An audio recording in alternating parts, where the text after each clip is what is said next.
RSS உடைய சித்தாந்தத்தை உடனடியாக நிறைவேற்ற வேண்டும் என்று துடித்துக் கொண்டிருக்கிறார்கள். ஆனால் இந்த மண்ணிலே அதற்கு வாய்ப்பில்லை என்பதை அவர்களும் அறிவார்.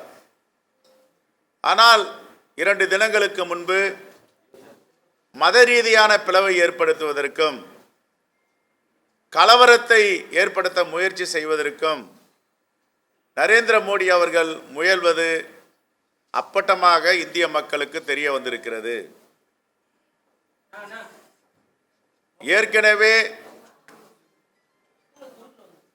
பின்புலமாக இருந்த RSSஐ அவருடைய கருத்துக்களை அவருடைய சித்தாந்தத்தை அங்கங்கே விதைத்து வந்த நரேந்திர மோடி அவர்கள் இப்பொழுது நேரடியாக எங்க அப்பன் புதருக்குள் இருக்கிறான் என்றை காட்டி கொடுப்பது போல மத ரீதியான பிளவை ஏற்படுத்தி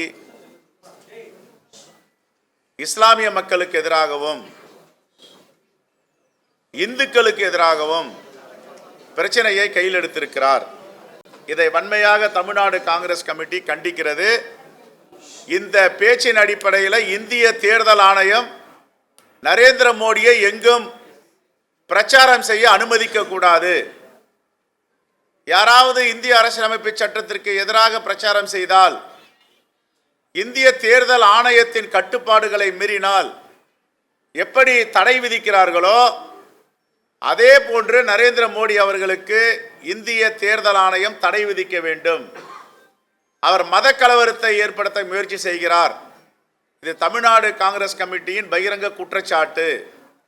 இந்த தேசத்தை பிளவுபடுத்த முயற்சி செய்கிறார். எந்த இடத்திலும் காங்கிரஸ் உடைய தேர்தல் அறிக்கைகள் இந்த தேசத்து மக்கள் நலனுக்காகத்தான் அறிவிக்கப்பட்டு இருக்கிறது. ஆனால் அதை திரித்து உண்மைக்கு புறம்பாக கூறி மக்களிடையே திசை திருப்பும் முயற்சியில் இறங்கி இப்பொழுது மிகப்பெரிய படுதோல்வியை அவர் சந்தித்திருக்கிறார்.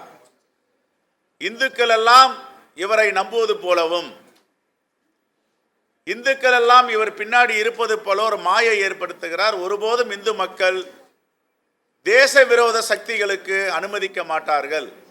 இது கடந்த காலங்களில் இருந்தே தொடர்ந்து இந்துக்களுடைய நடவடிக்கைகள் அமையும். நானும் இந்துதான். இங்கே இருக்கின்ற எங்கள் துணைத் தலைவர் திரு சீனிவாசன், அண்ணன் கோபண்ணா, இங்கே அமர்ந்திருப்பவர் மெஜாரிட்டி தலைவர்கள் இந்துக்களாக உட்காந்துருக்கிறோம். அப்போ எப்படி இதை இந்துக்கள் அனுமதிக்க முடியும்?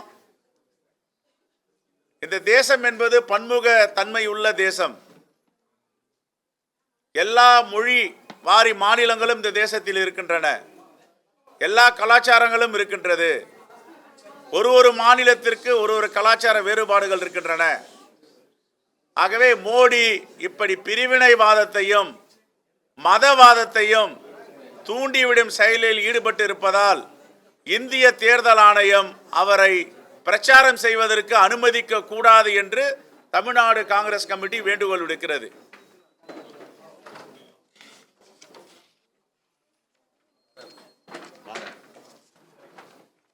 லேட் ஆயிடுச்சா? 11:30 மணி இல்லை பிரஸ் மீட். இன்று எங்களுடைய தமிழ்நாடு காங்கிரஸ் கமிட்டியின் மகிழா காங்கிரஸ் தலைவராக அசினா சையத் அவர்களை நியமிக்கப்பட்டிருக்கிறார். அவர்களை உங்களுக்கு அறிமுகப்படுத்துகிறேன்.